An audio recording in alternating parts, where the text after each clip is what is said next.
मतलब सीधे सीधी बात करने की एक स्टाइल थी।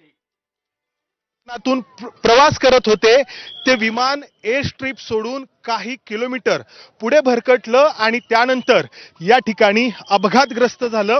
या विमानाचे अवशेष इथे आपल्याला पाहायला मिळत आहेत। विमानाच्या पाठीमागचा जो भाग आहे त्याचा तुकडा मोठा आपल्याला या ठिकाणी पाहायला मिळतो आहे आणि जो विमानाचा इतर भाग आहे तो आपल्याला इथे पुढे असा कोळशाच्या स्वरूपामध्ये पाहायला मिळतो आहे। अक्षरशः या विमानाचा या ठिकाणी कोळसा झालेला आहे। या विमानाच्या आतमध्ये जेवढे काही लोक होते 6 लोक अजित पवारांसह ते सगळे मृत्युमुखी पडलेले आहेत। या ठिकाणी आपल्याला विमानाच्या आतमध्ये जे काही कागद होते, जी काही डॉक्युमेंट्स होती अजित पवारांच्या सोबतची, ती देखील या ठिकाणी आपल्याला पाहायला मिळत आहेत।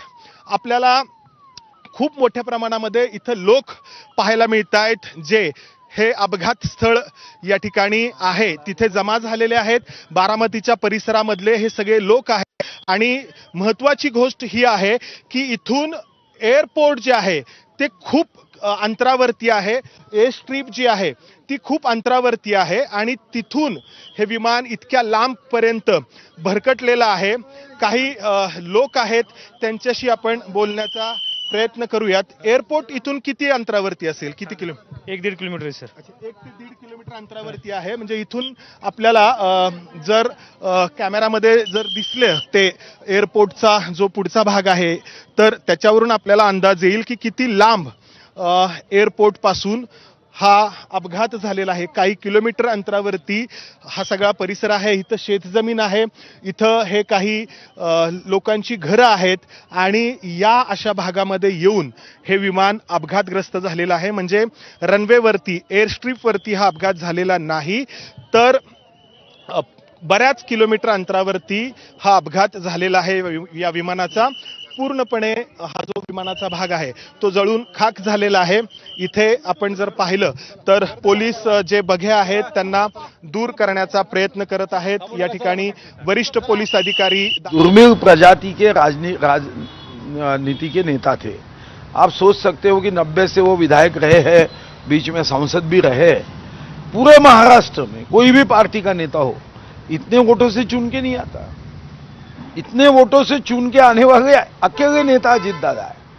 यानी बाकी सभी नेता जितने वोट लेते हैं उससे ज्यादा वोटों के अंतर से वो जीत के आते हैं।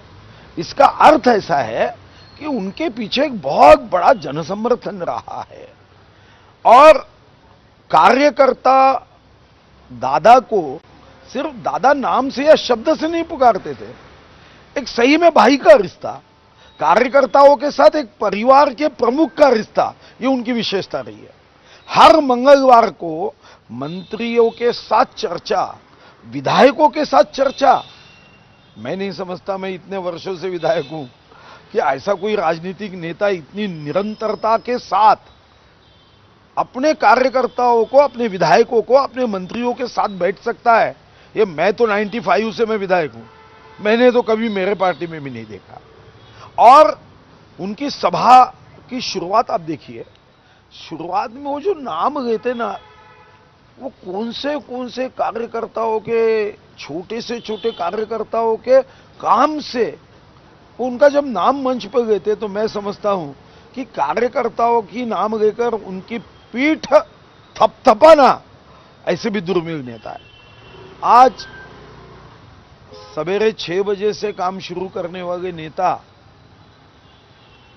एक सुनहरी हृदय के नेता, अपने पार्टी को परिवार के जैसा व्यवहार करने वाले नेता, और जो पेट में है वही ओठों पे।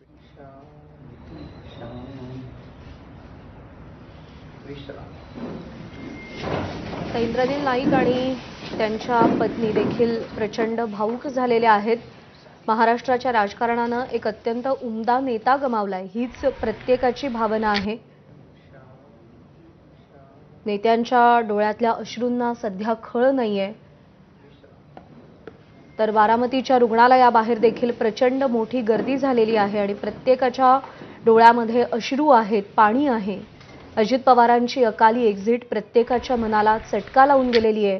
दादा माणूस गेल्यामुळे महाराष्ट्र हळहळलेला आहे. आम्हाला उभं करणारा नेता हरपला.